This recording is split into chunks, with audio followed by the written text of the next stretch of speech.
Good evening dear friends. দেখুন আমি আজকে 2 মিনিটে পিজা রেসিপি নিয়ে আপনাদের সামনে হাজির হয়েছি। দেখুন আমি প্রথমে পাউরুটিগুলোকে স্লাইস করে নিয়েছি এবং ধীরে ধীরে আমি ট্রের মধ্যে পাউরুটিগুলোকে সুন্দর করে সাজিয়ে নিয়েছি।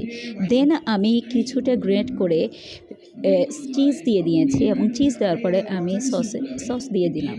দেখুন সস দেওয়ার পরে আমি সুন্দর করে এগুলোকে মেলে দিয়েছি এবং দেন আমি সসেসগুলোকে সুন্দর করে একটু চুলার উপরে এপিট ওপিট করে উল্টে পাল্টে নিয়ে আমি সুন্দর করে বিছিয়ে দিয়েছি। দেখুন ডেকোরেশনটা কী সুন্দর হয়েছে।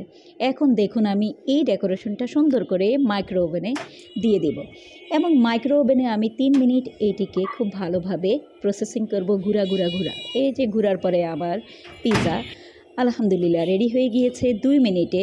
এবং দেখুন আমি প্রথমে ভুলে গিয়েছি কিছুটা চিলি ফ্লেক্স দেওয়ার জন্য, আবার চুপি দিয়ে নিলাম।